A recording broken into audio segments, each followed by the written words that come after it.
morning, we'll be continuing our series on love and marriage. I have had the pleasure of being at one wedding 3 weeks ago and then officiating 2 weddings the last 2 weeks. It's been kind of busy. And the best part is that I did not plan this series after they planned their weddings. I had this series planned for this time of the year back in January.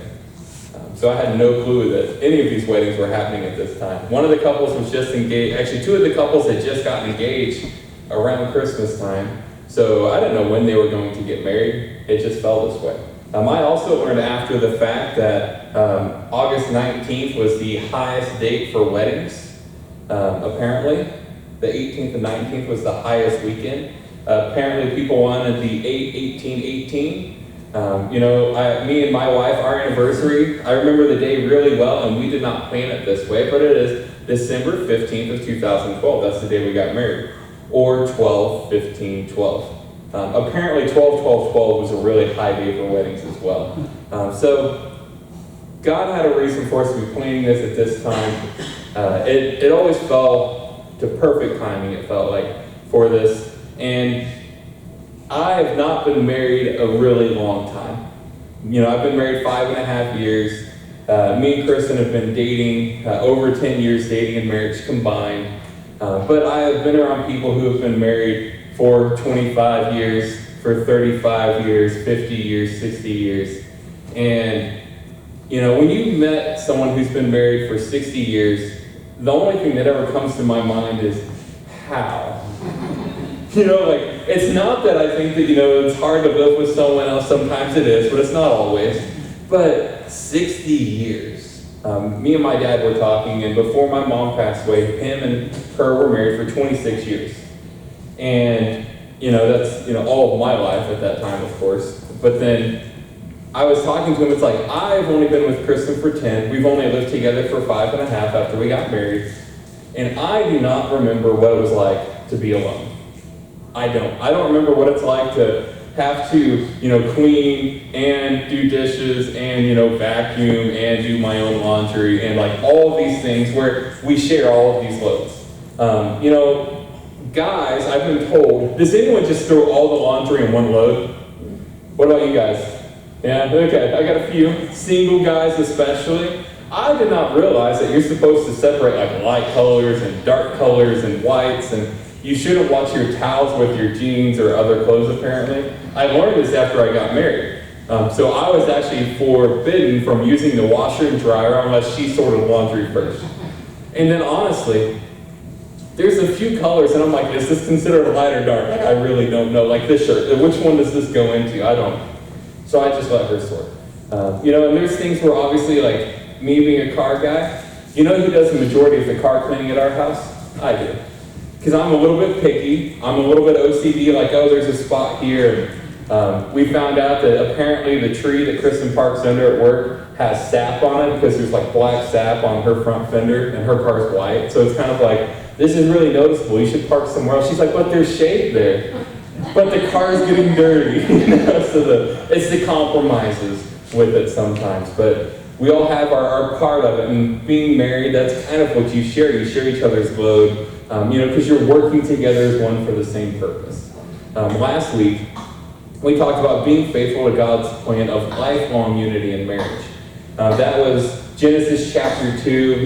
God says it's not good for man to be alone. It's not good for man to be by himself. And then honestly, single guys, you'll understand, you usually get in trouble when you're by yourself. You don't have that actual voice of reason. Because if you get a bunch of guys together, stupid stuff happens. Shooting arrows up into the air and running and hoping it doesn't hit anybody, and finding tannerite and shooting at that to blow stuff up. That's all pretty much normal day in a life. I remember one of my friends, my brother-in-law, was an engineer in the Army. And if you don't know what an engineer is, it's not the kind that we typically think of as engineers. They're the guys that build stuff. He was the other kind of engineer. He was the kind of engineer that blew stuff up. He was basically a specialist in C4 and all explosives. So when he comes home and he's out of the Army now, you know what he wants to do? I bought this $100 car and I want to blow it up. You want to help? Sure.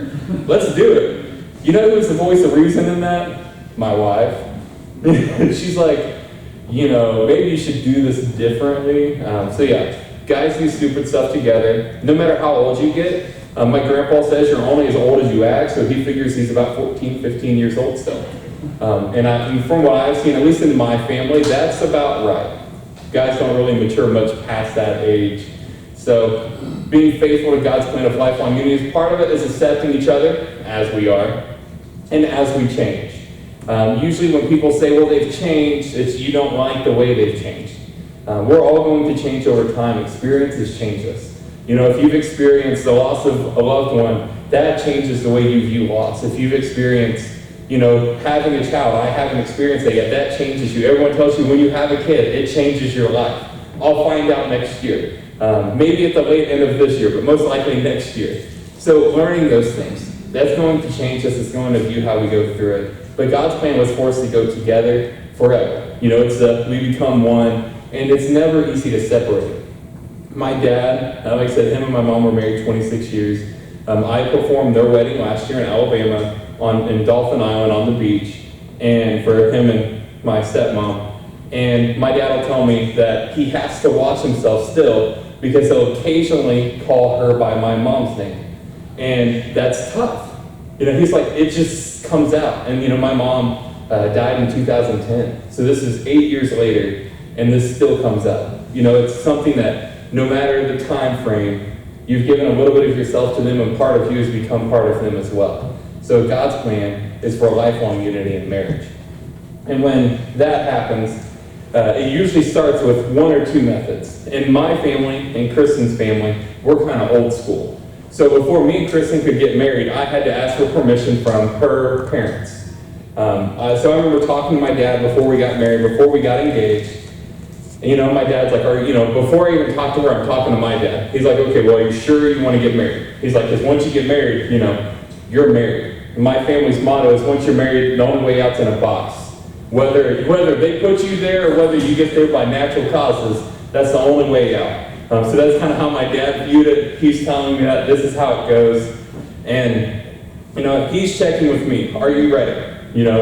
Can you support her? Can you take care of her? Can you protect her? Are you sure this is what you want? So then I go to talk with her parents, and it's more or less the same thing. And I've had a lot of nerve-wracking conversations, right? I mean, tons of them. Answering the call to preach was one. Preaching in general, for most people, like the first couple times, is really nerve-wracking. I've been sat in front of, to be an ordained pastor, I had to sit in front of 20-plus pastors being interviewed, and they're all staring at me. And I'm sitting in the middle of this room, and they're all kind of surrounding me, asking me questions. That's intimidating. To be a church planting pastor, I had to sit in an interview with a counselor and 4 other people, 3 days. They observe us, they watch us, they see how we interact in groups, and then they tell us what they think at the end. That was nerve-wracking. Sitting in front of my in-laws was still the scariest conversation I've ever had to this day. And it's just one of those things that I don't think you'll ever understand until you're there. So guys, remember this. It's good to ask the parents before. One way you know that it's good to ask the parents before is because when I proposed to Kristen, I proposed to her on Christmas morning. When I did, the first words out of her mouth weren't yes, they were, did you ask my parents? With her parents standing there in the room. So it's important. It was a very funny story, so you can ask her about it sometime. She likes when I tell that. But that was the most nerve-wracking conversation I had. And when I'm talking with her parents, yes, you kind of get into the conversation. They're like, well, can you support her? At the time, I honestly just got laid off from craft. Can you support her? Well, I will be able to. I will find a way. I will make a way. Will you put her first? You need to take care of her. Like my dad always joked around.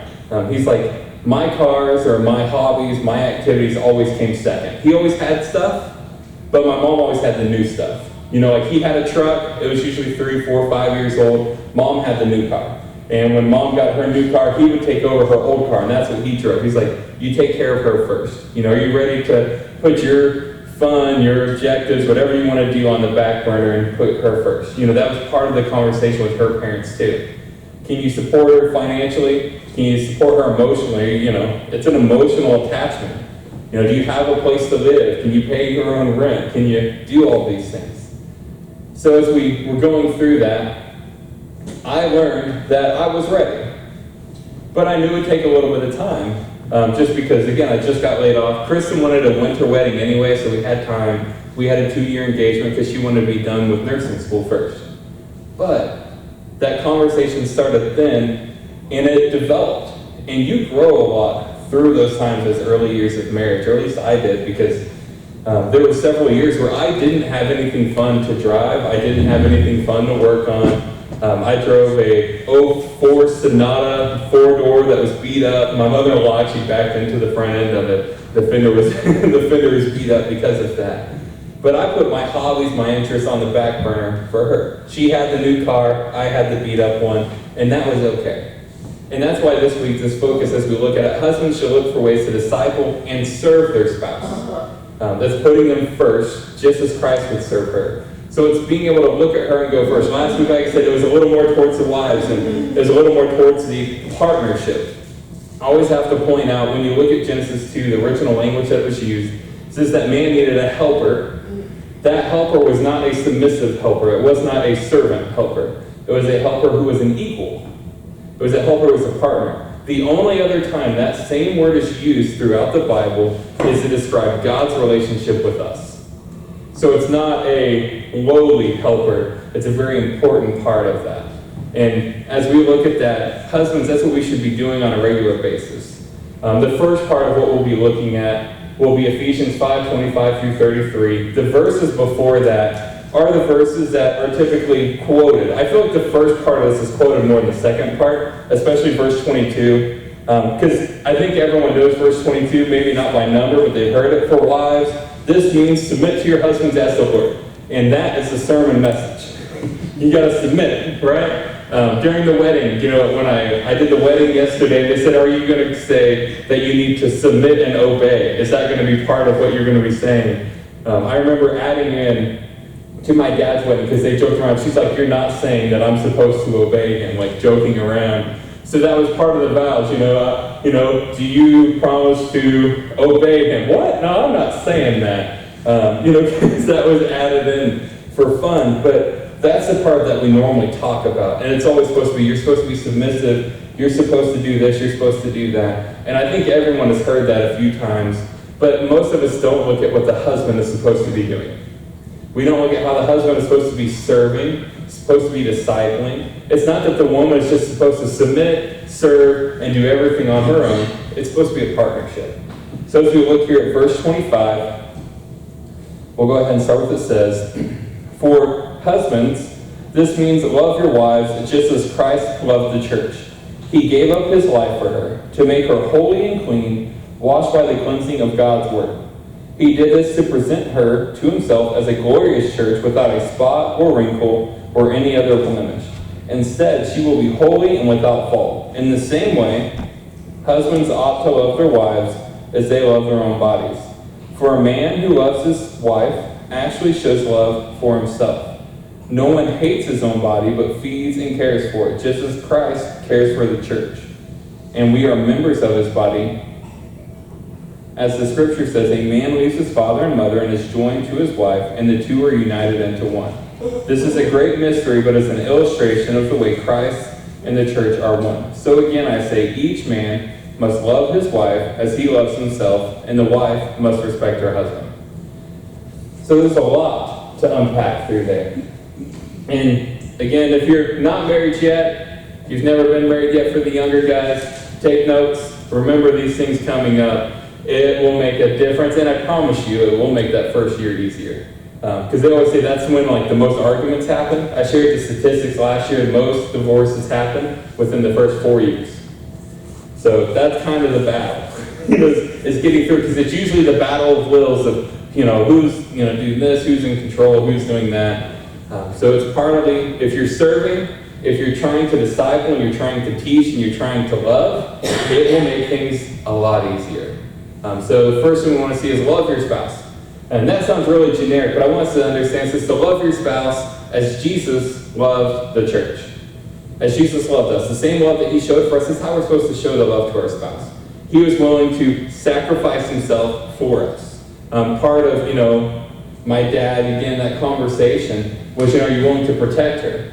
Are you willing to sacrifice yourself for her if it came down to it? And honestly, if you went through, like most security teams, police officers, armed forces, a lot of those are men. And part of it is because it's a natural instinct sometimes for us to be the protector. I've never met I've not met many, I'll say, husbands that will say, I will push my wife in front of me if a gunman walks in. It's usually the other way around. I'll push my wife behind me, I'll push my kids behind me, and I will do what I have to do to protect them. Loving our spouse the way that Christ loved us is showing that love, protecting, supporting, supplying, serving, and teaching them discipleship. It's not about always the biggest and grand gestures.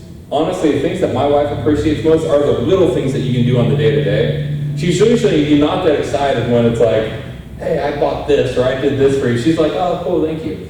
That's kind of it, but it's like, when you actually do the dishes before they get home, maybe you rotate the laundry, the little things that, takes you 5 minutes, those make a bigger difference. When you cook dinner, stuff like that. Part of loving our spouse isn't just doing the great, big, grand gestures, it's doing them in the daily routine of life.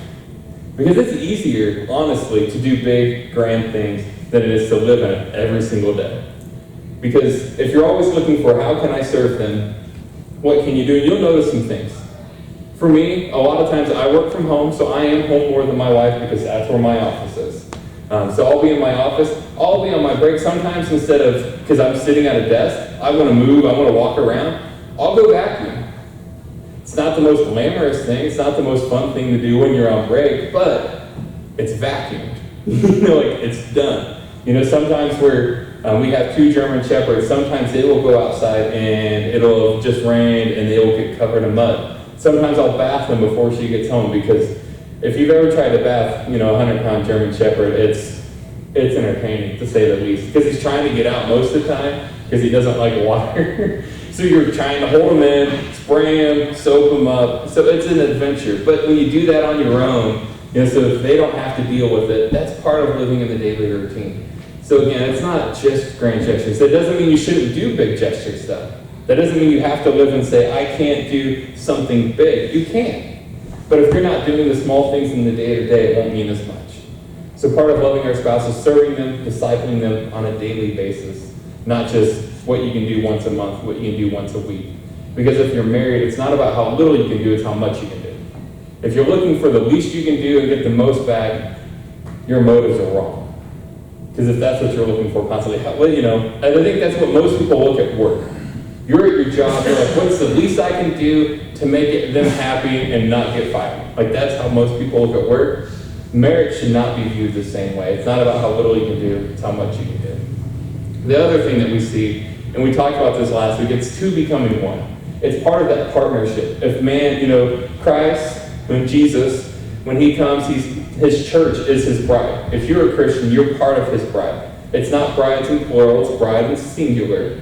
We're all part of that bride. We're washed, we're clean, we're made perfect in his sight, perfect in his view, right? And we become one with Jesus. That's him living in us, we're living through him. And in the marriage relationship, it's the same way. When you get married, you become one. So when you take care of her, you're taking care of yourself. And for women, when you take care of your husband, you're helping take care of yourself. Because you still will feed yourself. You will still take care of yourself. You'll still shower. You'll still clean. If you live on your own, you do everything by yourself. Right? If you live by yourself, it's up to you to clean. It's up to you to take care of things. It's up to you to make sure this is done and that's done. If you don't do it, literally, there's no one else to do it. When you're married, it's the same way. You two come together to form one and you get everything done together. That's why part of it is working together, but part of it is just being able to be together. One of the things that I think most of us fail is that when we become one, you've been married for so long, you have to take the kids here, you have to take the kids there, you have this going on at work, you have these extra things going on, and we become so busy that we forget to spend time just together. Me and Kristen don't even have kids yet, and it's still between church and work and then other things that we have going on. It's hard to find time if you don't make time. So as you become one, as you learn to become one, learning together, you have to be able to stand back and say no to people sometimes. Hey, this time. There's a lot of pastors that actually talk about this, because if outside of medical professionals and the wide range of medical professionals, they're the only other field that's really kind of on call or on need. And this is what I mean. If you're a nurse and your family or your friends know that you're a nurse or you're a doctor or you're a psychologist or any of these things, when something happens, you know who they call first before they go to the ER? You. And know how I know this? Because my wife is a nurse and she gets calls, hey, do you know what this is? And she's like, no. I sent you a picture. Did you look at it? Yeah, it looks like, looks like this. Like, you can't really diagnose stuff, but you kind of have this constant interruption. And if you allow that to always be that constant interruption, cell phones are the perfect thing for that. You'll go out to eat, you'll have the night planned, and if you do not turn your phone off or you do not put it on silent, you will get called. You will be bothered during that time.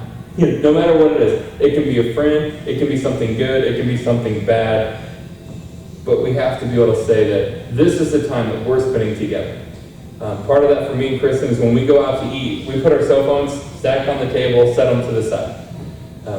We're from the generation where cell phones, I don't know what it's like to be without my wife. I don't remember what it's like to be without a cell phone. I've had one since I was I think I got my first one when I was 13. You remember the old Nokia brick phones that were indestructible? That was my first phone.